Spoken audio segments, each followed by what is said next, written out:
Well, hello, everybody, and welcome to a bonus edition of the Missing Wolves post-game podcast live stream, whatever we're calling it. I'm your host, Andrew, reporter for Zone Coverage, covering the, three teams now, Lynx, Wolves, and Gophers women's basketball. And today we have, I'm going to give him a great intro because I feel like it's undersold on, especially, just like social media and stuff, of just how awesome this Wolves beat is and the leadership on it with, John, Jace, Dane, Britt, and Chris Hine, who's joining me today and who has been a wonderful example and leader in that room my entire year and a half there.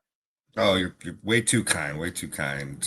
But thank you for having me on. Thank you for being a great presence around the Wolves beat. It's been awesome having you there for the last year and a half. Triple duty. That's crazy. That you're doing three teams like that.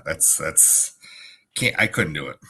The athletes always talk about being like addicted to the grind. I mean, that's kind of what it is for me. Kind of what it is, right? Yeah, exactly. I love it. I love being in gyms. I love being able to take advantage of these opportunities. And for a guy that has no journalism background to have this opportunity, I'm going to take full advantage of it.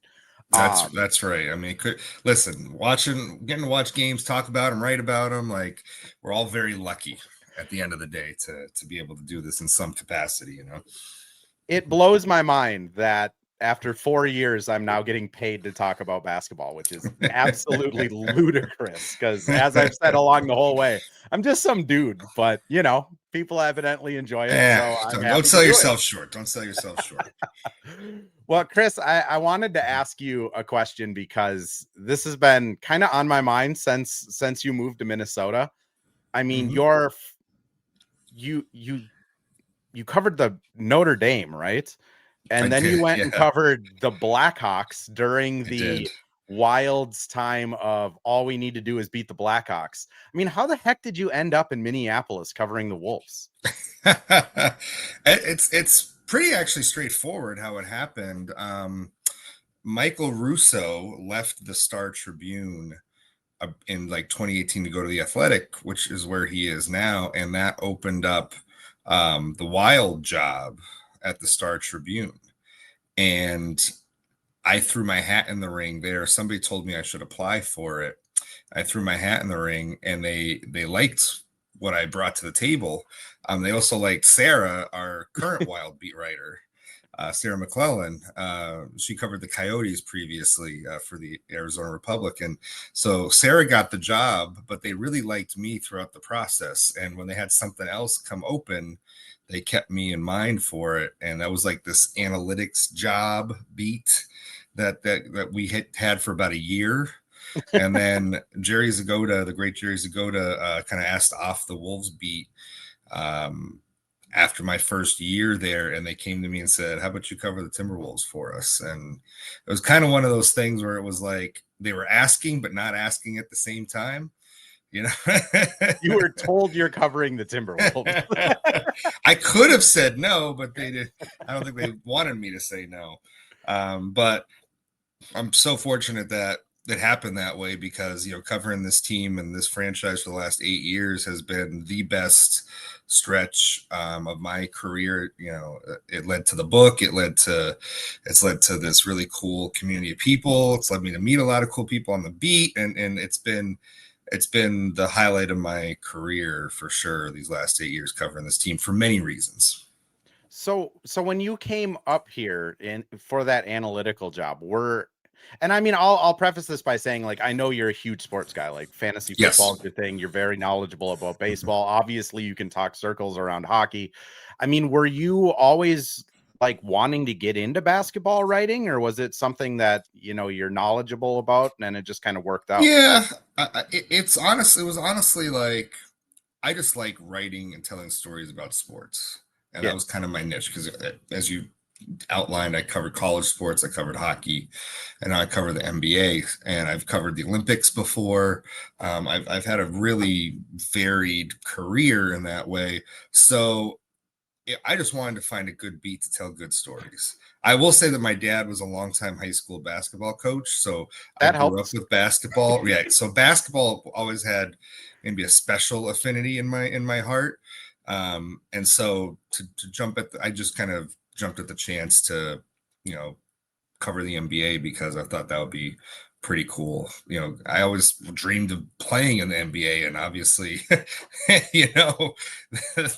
that dream died very quickly along the way. But, I always say that doing this was kind of my roundabout way of, having a life in the NBA, so to speak, so that's kind of that is how it ended exactly up. what I've said. I hit 5'8" in 7th grade, and then I stayed at 5'8". So this is my way to be around it. Mm-hmm. So what was your team? Were you a Bulls fan then growing up, or what team were you rooting for? I was actually like a Celtics fan, as weird as it was. I grew up with a Larry Bird like highlight tape that I would just watch over and over again. Larry Bird, a basketball legend, it was called. And I had like all these VHS tapes. I'm 38 years old, so I'm still of like this was before DVDs became a thing in the early to mid 90s. So I would have all these tapes of like the Larry Bird one I wore out, and there were like all these tapes of like great highlights and great games, blooper tapes and things like that I would just watch over and over again of basketball. And so we just watched a lot of NBA, watched a lot of college basketball growing up. And then obviously like following my dad's teams was probably my biggest thing, was like his high school teams. Like at like 6, 7, 8 years old, like I was like crying if they lost games. It was that sort of devotion to my dad. So my dad's high school teams were probably my favorite teams growing up, and the ones that I lived and died with the most, because it was him and his win-loss record that was on the line. Similar to you, I didn't get tapes. My grandparents, for one of my birthdays, bought me an audio. It was like a book that had 2 CDs with it that were Bill Walton's voice overlaying the CDs, and it was just radio calls of NBA moments that you could like read along with in the book. And I kid you not, those CDs like got worn out from being absolutely so much. So it's crazy, because when you didn't grow up with like YouTube or just access to all these videos on your cell phone, it's like the couple things that you had, whether it was a couple DVDs, CDs, VHS, if you just wore those out. Because there was nothing else. Like the spine of the Michael Jordan book I had was just shots. I had a Hakeem book that was so worn out that like pages I had like scotch taped in. It's such a different world now. It really is. It really is. Well, let's get into Wolves stuff. I mean, you mentioned your book. I wanted to start with Ant one because that book was phenomenal. I mean, my wife and I listened to the audio book all the way up north every time we went this summer, and it was wonderfully done. My favorite vision was when you're telling the stories of Ant's kind of cohort and family sitting around restaurant tables, and then I get to picture Chris Hine at the table with all of these like very bombastic Atlanta natives. It was a good image for me to picture. I had dinner. I had dinner one night with a bunch of his old high school or his old football coaches.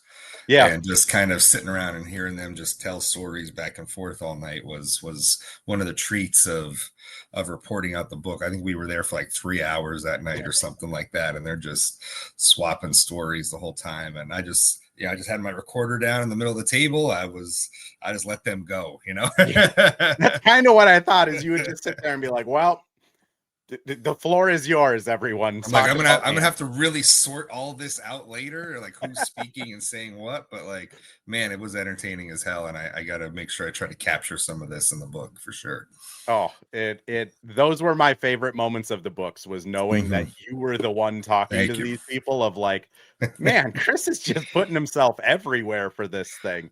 And then knowing the flights you took for those books too is obnoxious, because I think in the appearances I've heard, you undersold a little bit how much work went into that, because man, it was a blur, man. Like it was a blur.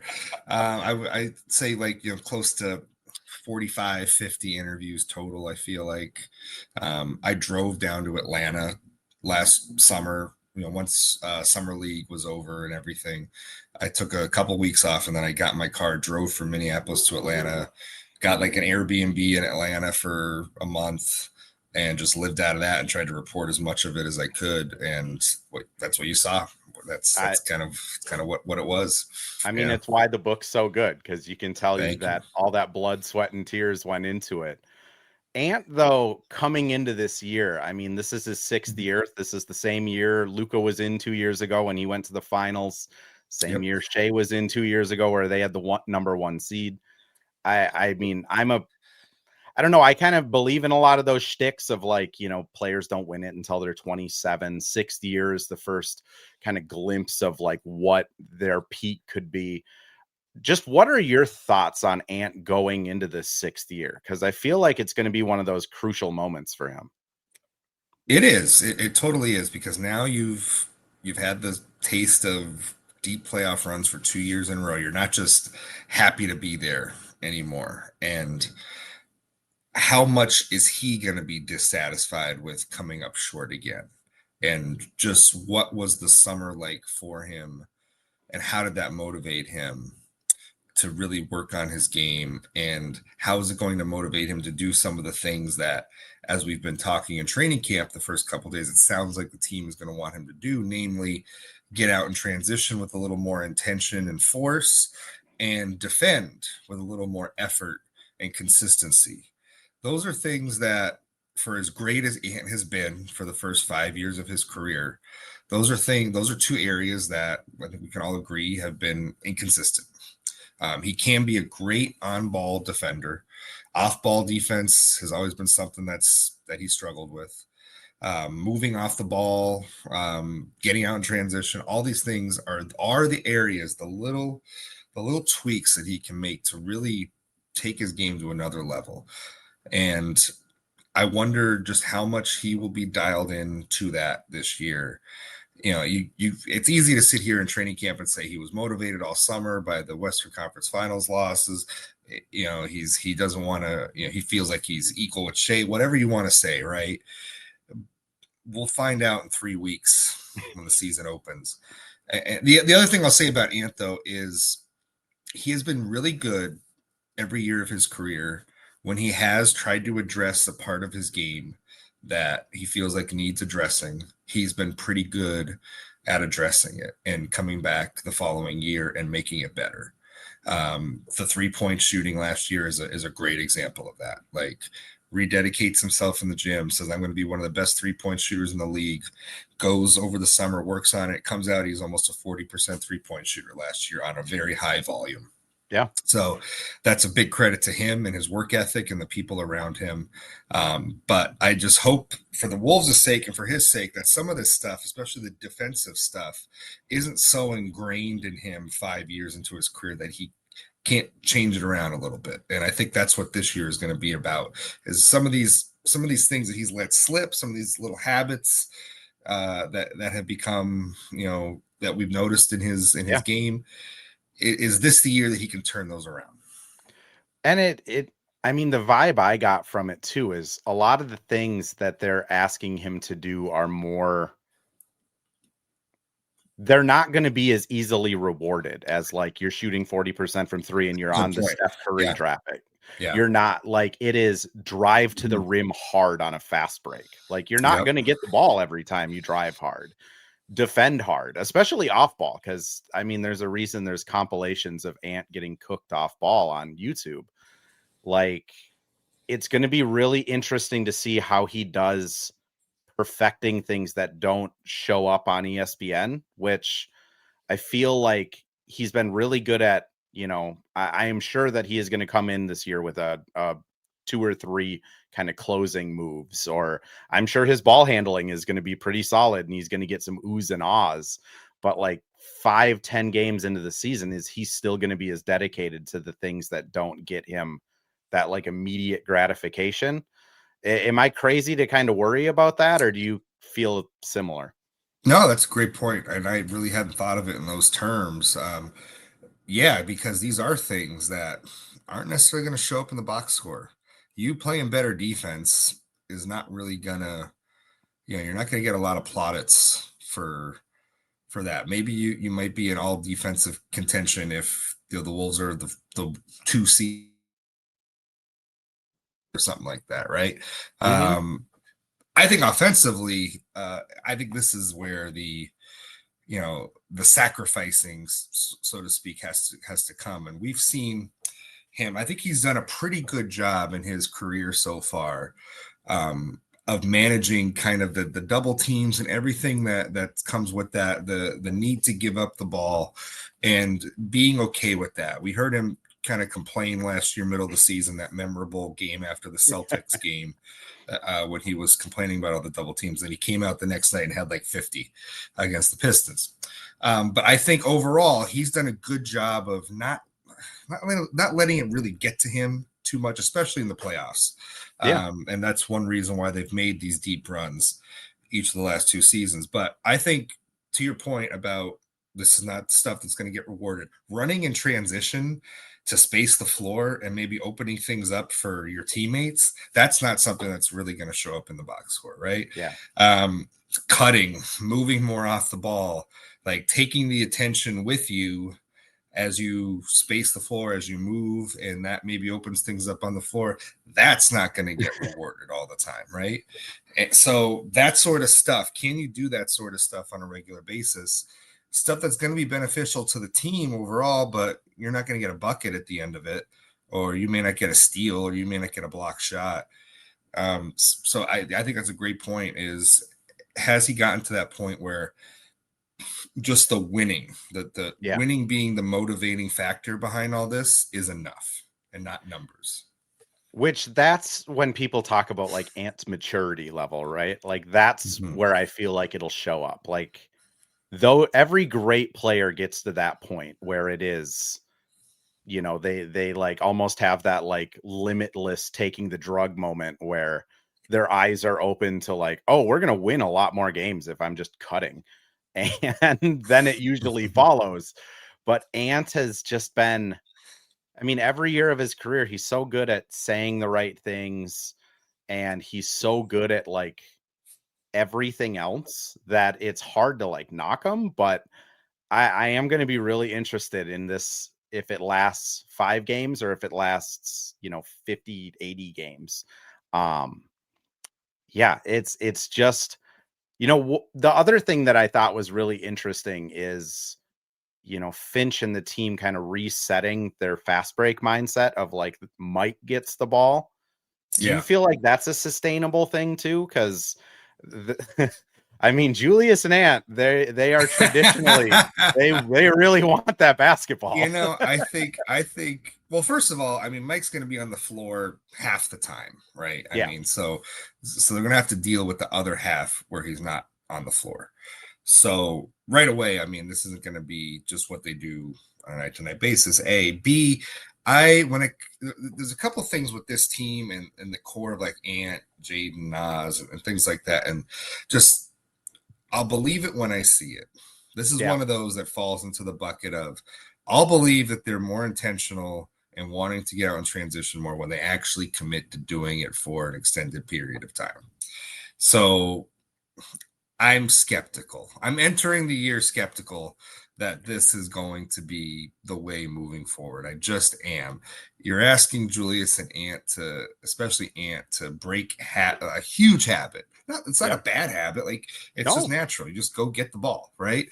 So fighting that instinct, I think, is going to be big for him. And then the next part of it is you got to get down the floor. You got to move. Like, you can't just be walking up the floor. Even though Mike's got the ball, you can't just be walking up the floor yourself. You got to be moving. So that's the other end of it, is you can't be conserving your energy.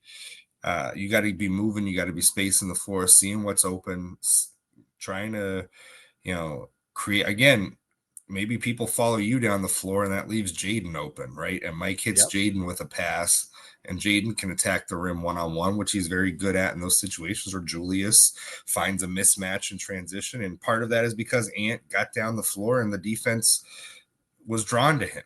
So that's the kind of stuff you're talking about. I'm skeptical. I think the skepticism is fair because almost all 4 years that I've covered like this team, whether it's writing or whether it's having credentials and kind of being in there, it seems like things always go really well during preseason and training camp. I mean, I remember 2 years ago, it was ball movement was looking great. Everybody sharing it. think it was like the second game. It's back to like cat and ant, just, ISOs half the game. I don't know. I think that's the difference between them like having a real chance to win a championship this year and them just kind of having another really good season, good playoff run, and then it's just over. But Chris, I'm going to get your thoughts on a couple other things, but first I do have to pay the bills. So we are going to go to a couple ad reads.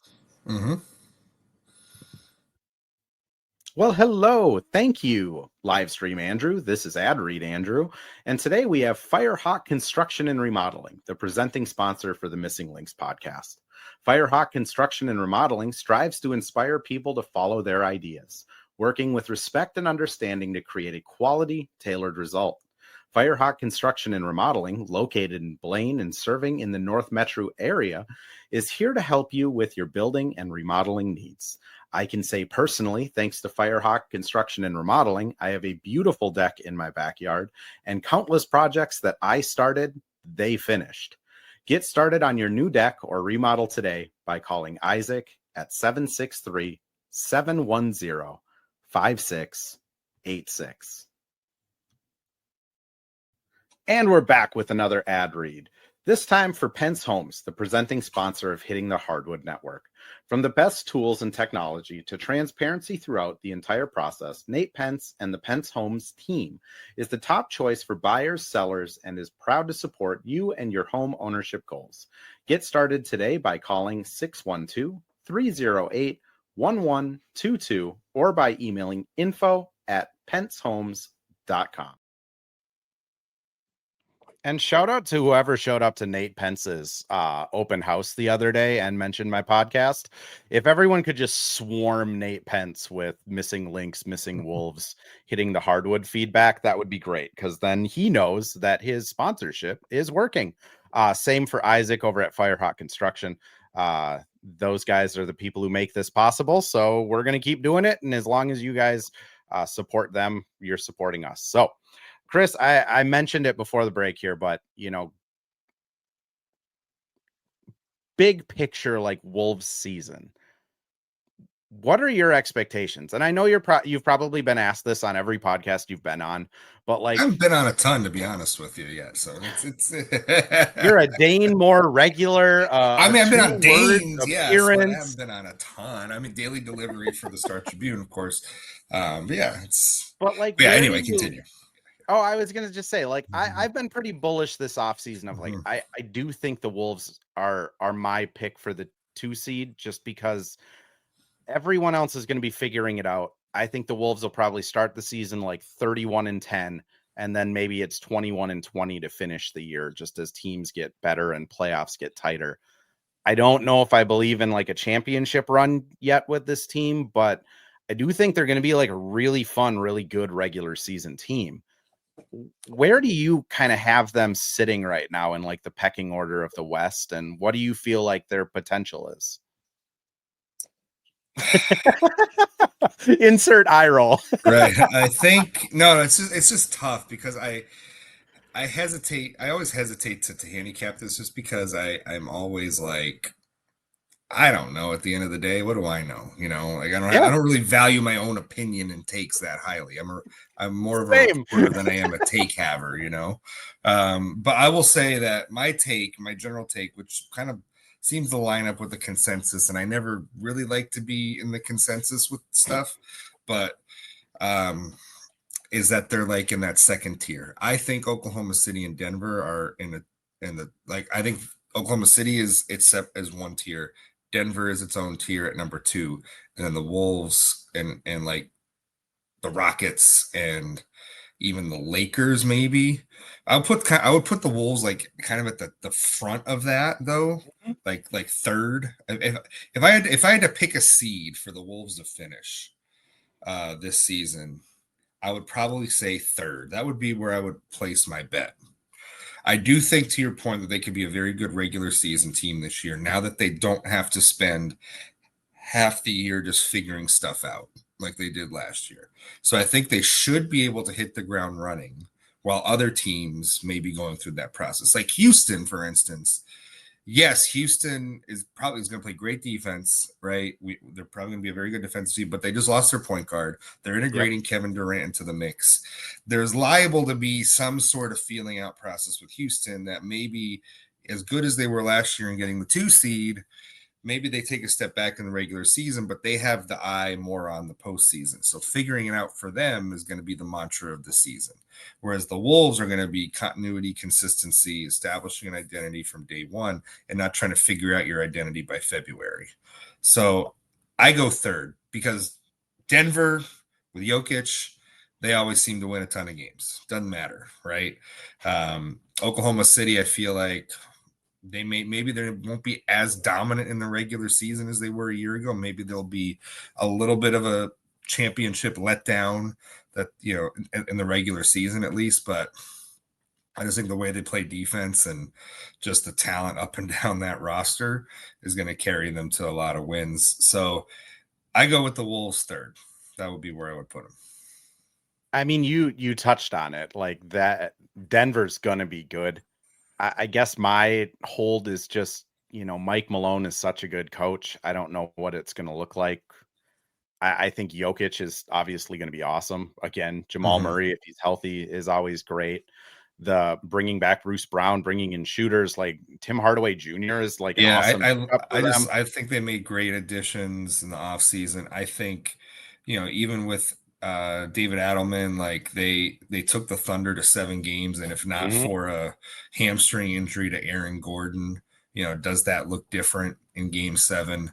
So to me, I mean, they were a game away from knocking off the eventual champions. The Wolves were not that close, even without those roster additions. So in my mind right now, Denver did enough last year to go ahead of the Wolves combined with what they did in the offseason. Do you feel like the Wolves did enough to kind of address the OKC of it all? Because I mean, continuity is great, but they still really don't have that second like attack ball handler unless Rob is just magically great. I mean, it's hard to see them getting past OKC. What do you think, though? I don't think they're better than Oklahoma City right now, but I also don't think at the same time that you should be making major moves and affecting your roster for several years based on one team. Yeah. So I think you have to try to take both a short and right now, I think the Wolves, they can't be taking much of a long-term approach with this roster because you are trying to maximize Anthony Edwards as he enters his prime here. But you have to be taking at least a medium-term approach with the roster, I feel like.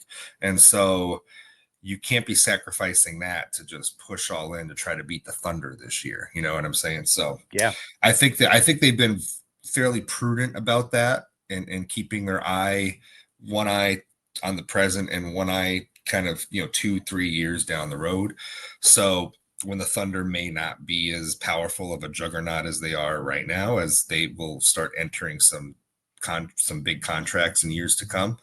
So I don't think that if they played the Thunder in the Western Conference Finals again or meet them in the playoffs, I would still favor the Thunder. I think the playing in transition more will help with that because I think that's one way that you just beat a team that is great in half court is to just not let them set up their defense in the half court.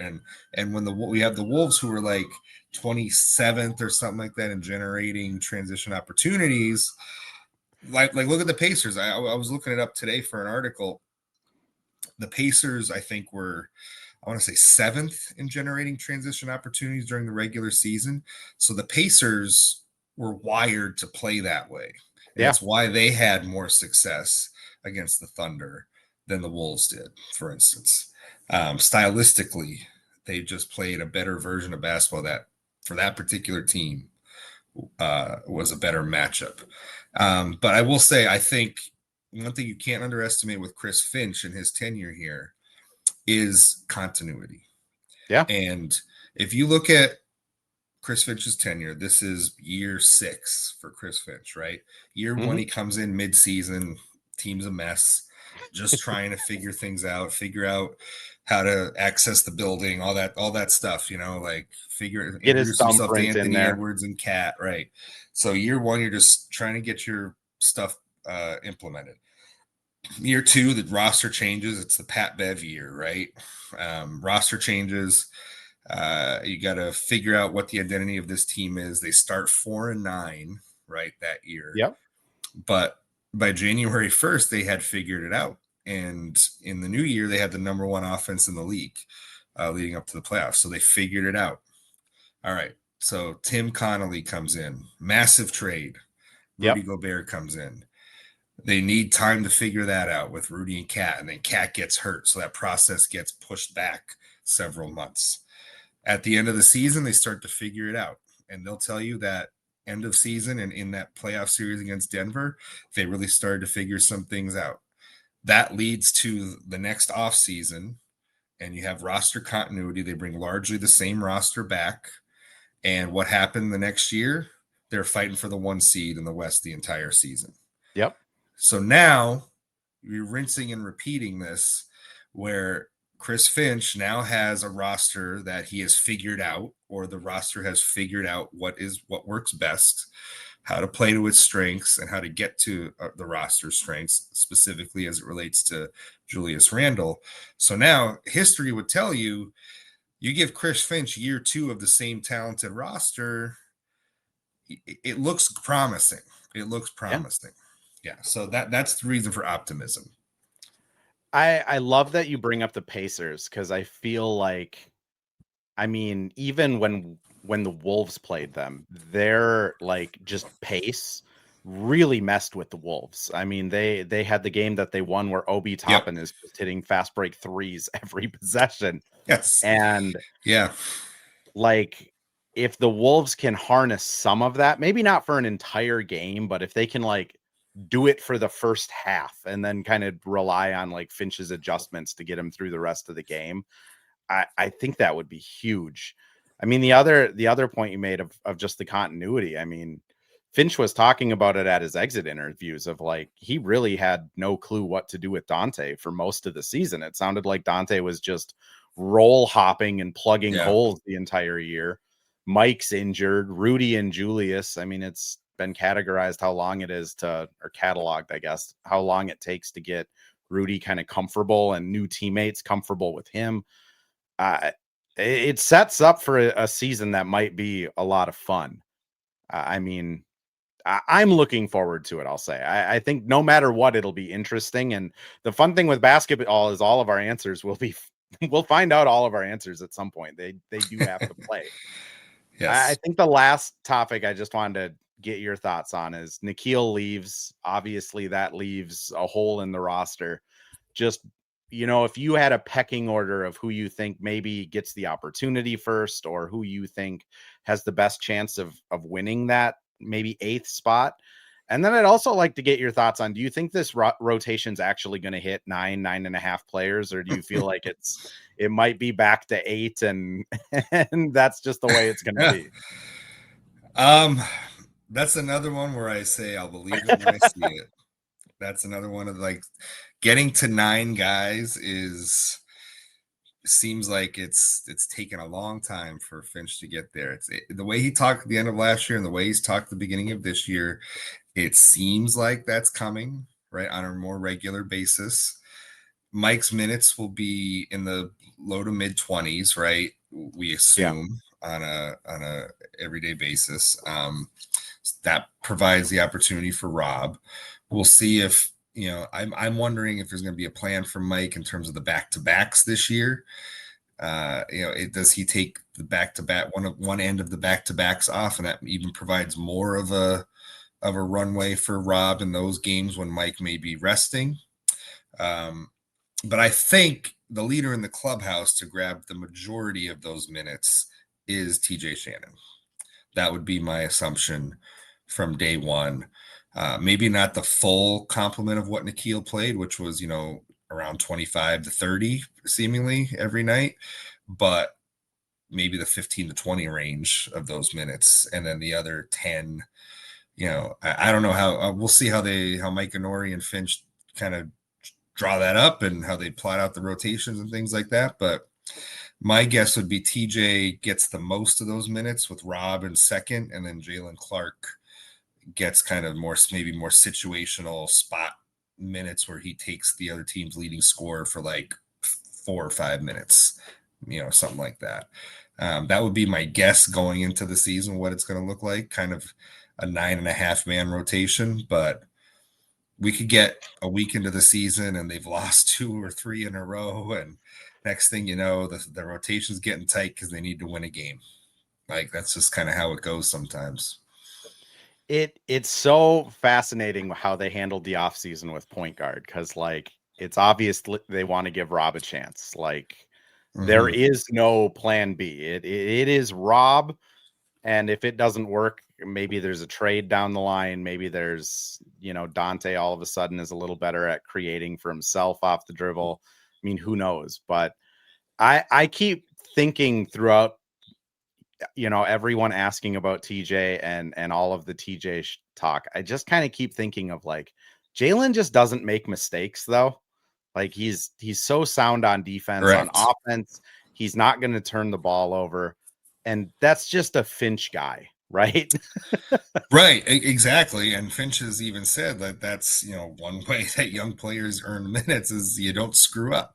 Unfortunately for Rob, he plays a position that requires a lot of decisions, and that means more opportunity to screw up. And when you're just trying to win games, or you're trying to figure things out, and he's a rookie, it just led to a kind of a bit of a, not that it's like Finch dislikes Rob. It's just that he coaches to win games. And I think for a lot of the season, it just wasn't, Rob was making too many mistakes or whatever, and they just couldn't afford to keep rolling him out there. I think the dynamic is different this year now, though. I think the dynamic of this team this year has to be that in order to be the idealized version of themselves, they have to get Rob Dillingham playing at a consistent level by the end of the season. And in order to do that, you have to provide him enough minutes and opportunities to do so. And you have to let him screw up. And you have to let him learn from the mistakes. And you have to not ruin his confidence. You have to give him the leeway to just go out there and play free. That if he does have a bad game where he makes a couple of turnovers, his minutes aren't going to get cut the next night. Like I think you have to give him a situation like that. Say, Rob, listen, you're going to go out there and you're going to play 15 minutes. You're going to play, and you're going to play 15 minutes the next night, no matter how much you screw up on night one. So go out there and play free. Go out there and take open shots if they're there. Don't worry about making or missing them. You're going to get the opportunity to show what you got. Yeah, I think you have to hand him that kind of situation. I would just add that Chris Finch, if for some godforsaken reason you're listening to this, an extra strength aspirin before games helps with stroke prevention. Because I think there's going to be some moments with Rob where Chris Finch might be on the verge of popping a blood vessel. These are the growing pains, though, right? It's the literal growing pains. But I think, to our discussion earlier, if this team has a prayer of beating Oklahoma City in the playoffs or just advancing far in the playoffs, no matter the opponent, having Rob Dillingham activated in a playoff series is one way that this roster looks different and becomes different than a year ago. Just is. I mean, he has...